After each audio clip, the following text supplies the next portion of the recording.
Hello, gorgeous soul. Welcome to your May astrology. It's all kicking off. It's really intense. Now, I'm going to begin with something that means you're going to have to do a little bit of homework. We have a major karmic shift as the nodes are shifting signs. So we have the North Node going into Gemini and the South Node going into Sagittarius. And you're like, what's the nodes, Michelle? Go onto my website, get your free natal chart, which has a description, work out where your nodes are. Yeah, and then you will find out a massive shift is coming, and it will help you find out which area. And it's all about a karma change. Our karma is changing. Happens every 18 months, but it gives us a fresh way to evolve and transform and change our reality. So I'm not going to talk about that here, but it's really important that you find out where your nodes are, particularly if it turns out that your nodes are in Gemini or Sagittarius, because it means there's a big breakthrough coming for you. Anyway, aside from that, it's a massive month. We have Jupiter and we have Saturn and we have Venus going retrograde. It's full on. There's such learning and fingers crossed, the opportunity for empowerment. Here's your monthly astrology.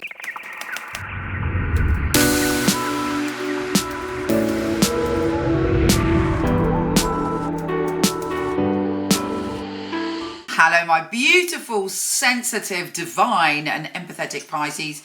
How are you doing? I hope you are doing so well. I am sending you lots of positivity and love. This month, we're all going backwards. We're all getting in a time machine and going backwards as all the planets are going retrograde. We might fancy something like a wagon wheel. Do you remember at school we used to have wagon wheels? I don't know if you did in every country, but we did. I mean, I wouldn't eat a wagon wheel now if you paid me, but that is the kind of thing that's going to come up. Things that we've let go of, things that we've outgrown, all of a sudden we might get a craving for. And it's really, particularly for you, because it's about childhood and family, the vibe of the month.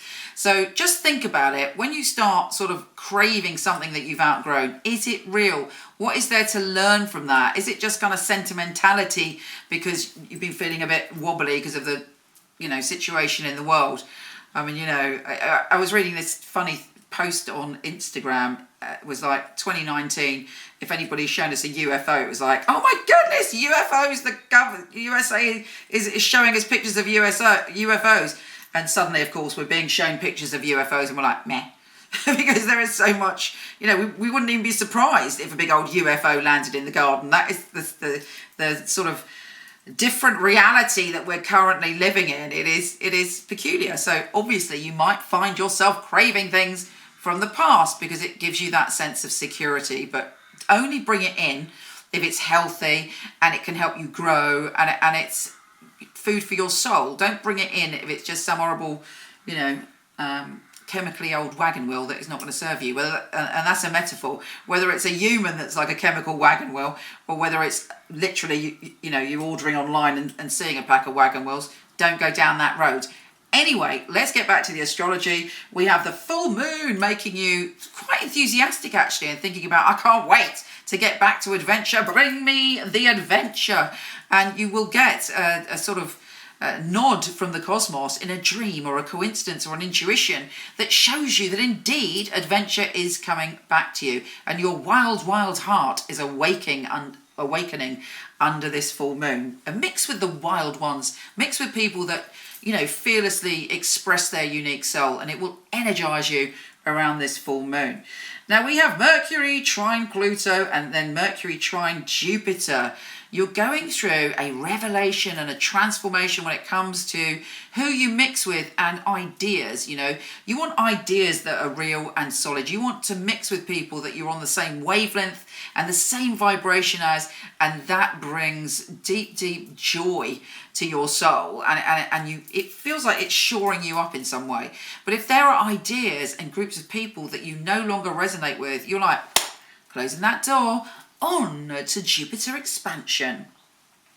Now Mercury is shifting signs and drawing your energy, and it's quite a big deal. The energy connected to your home and family. Your mind is there. You want to shake things up. You want to redecorate. You want to connect with people in your family that you love. There's lots of talking and lots of stuff going on. Saturn is retrograde in your kind of area of really your Pisces energy. The things that are nebulous and the things that are more about spirituality and secrets. There may even be a secret coming up from the past connected to a strong male relative, so look out for that. Jupiter's going retrograde and bringing in positive people from your past, positive connections, positive networks that worked for you, and you're just expanding backwards and frontwards. Does that make sense? You're kind of taking things from the past and going, right, what can I do with this? Well, how can I reformat this experience and reconnect with people to grow now? So it's very interesting times. And the new moon is so powerful around your home and family. You've got new moon, the sun, the moon, the sun, your confidence, the moon, your emotions, Mercury, how you communicate, Venus, your intimate relationships, Vesta to do with your commitments, and the North Node to do with your future karma and how you're making your life.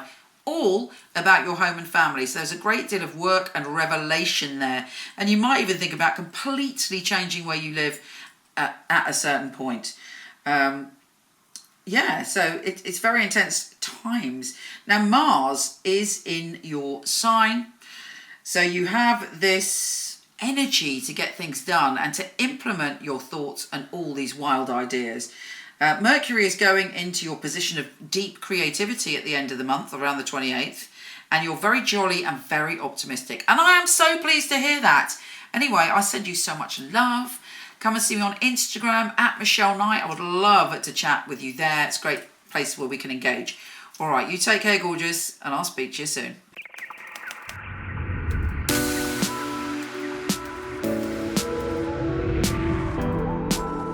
Hi gorgeous, before you go, check out my new film on my fabulous psychics. A lot of people ask me for readings, I don't do them anymore, but for over 20 years I've had an award-winning team of psychics that I truly handpick. So check out the film, let me know what you think.